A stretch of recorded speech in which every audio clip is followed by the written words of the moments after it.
بسم الله الرحمن الرحيم عن أبي هريرة رضي الله تعالى عنه قال يا رسول الله أي الصدقة أفضل قال جهد المقل وابدأ بما تعول رواه ابو داود۔ حضرت ابو ہریرہ رضی اللہ تعالیٰ عنہ نے نبی کریم صلی اللہ علیہ وسلم سے پوچھا یا رسول اللہ کون سا صدقہ افضل ہے؟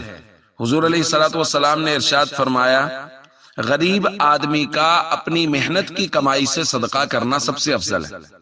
اور پھر حضور نے فرمایا جو بھی صدقہ کرے وہ اپنے زیر کفالت افراد سے آغاز کرے۔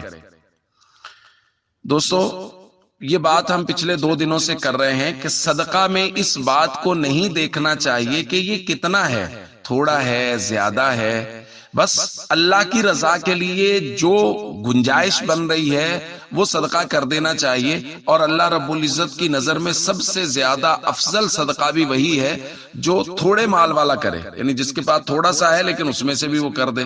کسی کے پاس 50 روپے اس میں سے وہ 5 روپے کر دے، 100 روپے ہے اس میں سے 10 روپے کر دے۔ تو تھوڑا صدقہ بھی اگر کر دے گا، تھوڑے مال میں سے کیا ہوا صدقہ اللہ رب العزت کی نظر میں زیادہ افضل ہے۔ اور دوسری بات یہ ہے کہ اپنے قریبی لوگوں سے، زیر کفالت لوگوں سے، ایسا نہیں ہے کہ لوگوں میں بانٹتا پھرے اور اپنے گھر والے افراد جو ہیں وہ بھوکے بیٹھے ہیں۔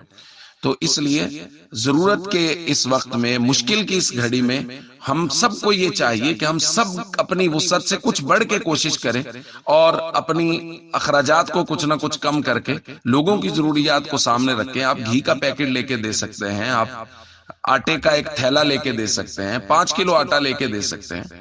ایسے ایسے لوگ سامنے آ رہے ہیں جن کے گھر میں کچھ بھی نہیں ہے، یعنی بچوں کے لیے انہوں نے 1 پاؤ چاول لیے، آدھا کلو چاول لیے اور لے کے انہوں نے اس کو پکا دیا۔ کئی خواتین ایسی سامنے آئیں جن کے پاس وہ کہتی گھر میں آٹا ہے ہی نہیں، کچھ نہیں ہے گھر میں کھانے کے لیے، اور یہ وہ نہیں ہے جن کی جو مستقل ضرورت مند ہے، یہ بڑے سفید پوش لوگ، گھر میں کوئی نہ کوئی ایک فرد مزدوری کرنے والا، لیکن اب نہیں مل رہی مزدوری، رکشہ چلانے والے لوگ ہمارے گاؤں میں، دوسرے لوگ، یہ سب کے سب ضرورت مند ہیں۔ تو ہم سب کو چاہیے ہم ارد گرد دیکھیں، ضرورت مند مل جائیں گے، وہاں پہنچا دیا جہاں آپ کو لگے کہ یہ لوگ صحیح کام کر رہے ہیں اور یہ لوگ پہنچا دیں گے ضرورت مند تک، وہاں پہنچائیں تاکہ ہمارا کچھ نہ کچھ کسی نہ کسی بات میں حصہ ہو جائے۔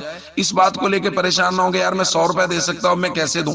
بس جتنا دے سکتے ہیں، اللہ نے جتنی گنجائش دی ہے، اور اللہ کی نظر میں وہی محبوب ہے کہ تھوڑا دیا اللہ نے، اس میں سے بھی اللہ کے راستے میں خرچ کیا۔